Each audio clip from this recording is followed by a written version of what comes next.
आदाब, मेरा नाम डॉक्टर सुवर्चला है। मैं जीवा फर्टिलिटी सेंटर्स में साइंटिफिक डायरेक्टर हूँ। क्या एंडोमेट्रियोसिस की वजह से इनफर्टिलिटी हो सकता है, इसके बारे में हम आज 3-4 फैक्टर्स देखेंगे जिसकी वजह से एंडोमेट्रियोसिस डायरेक्टली रिस्पॉन्सिबल हो सकता है इनफर्टिलिटी के लिए। एंडोमेट्रियोसिस एडिशंस फॉर्म कर सकता है। Adhesions bands of scar tissue है, जैसे चोट लगने पर कैसे होता है वैसे जहाँ पे भी वो प्रेजेंट रहता है वहाँ ये स्कार टिश्यू हो सकता है।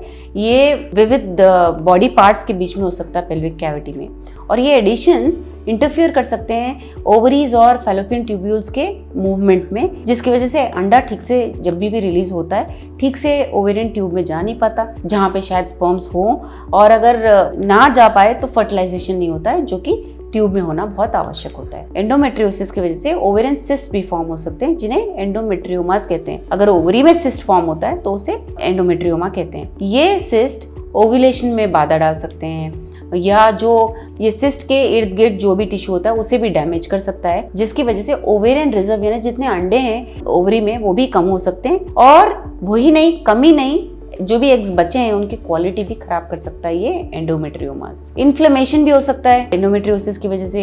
इन्फ्लेमेशन यानी सूजन, जो डेलिकेट टिश्यू होता है गर्भ में या पेल्विस में, ट्यूब्स के अंदर, इस टिश्यू को एंडोमेट्रियोसिस डैमेज कर सकता है जिसकी वजह से प्रॉब्लम हो सकता है फर्टिलिटी में। और क्रॉनिक इन्फ्लेमेशन यानी कि हमेशा ये सूजन रहने की वजह से अगर एम्ब्रियो बन भी जाता है तो इम्प्लांट ठीक से नहीं होता है यूट्रस में, यानी कि चिपकता नहीं है जिससे वहां पे वो बेबी की तरह फॉर्म हो सके।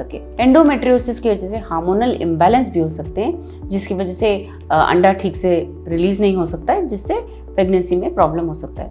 लेकिन सबसे महत्वपूर्ण बात यह है कि एंडोमेट्रियोसिस सिवियरिटी के मुताबिक इनफर्टिलिटी को अफेक्ट कर सकता है। लेकिन ये आवश्यक बात जान लीजिए कि एंडोमेट्रियोसिस हमेशा इनफर्टिलिटी का कारण नहीं बन सकता है, बट उसका लोकेशन क्या है, कहाँ पे ये एंडोमेट्रियोसिस का प्रॉब्लम है, उसका डेप्थ क्या है, उसका ग्रेड क्या है, कितना ज़्यादा है ये प्रॉब्लम, और स्टेज कौन सा है, ये सारे कंडीशंस हम ध्यान में रखते हुए कह सकते हैं कि क्या इनफर्टिलिटी की वजह इन महिला में एंडोमेट्रियोसिस की वजह से है। ट्रीटमेंट ऑप्शंस बहुत हैं, कभी कभी सर्जरी होता है, कभी मेडिकेशन दिया जाता है, या कभी असिस्टेड रिप्रोडक्टिव टेक्नोलॉजीज या IVF ICSI के द्वारा ट्रीटमेंट किया जाता है। जैसे मैंने कहा सिवियरिटी, इसका स्टेज क्या है, प्रॉब्लम कितना है, महिला की उम्र क्या है, एग रिजर्व कितना है, ये सारे बहुत इंपॉर्टेंट फैक्टर्स होते हैं जिससे हम ये डिसाइड करते हैं कि तुरंत ही कोई ना कोई ट्रीटमेंट आपको ऑप्शन देना चाहिए। इसके बारे में अगर आपको और जानकारी चाहिए अवश्य जीवा फर्टिलिटी सेंटर्स आइए। धन्यवाद। हमने इस वीडियो बनाने के लिए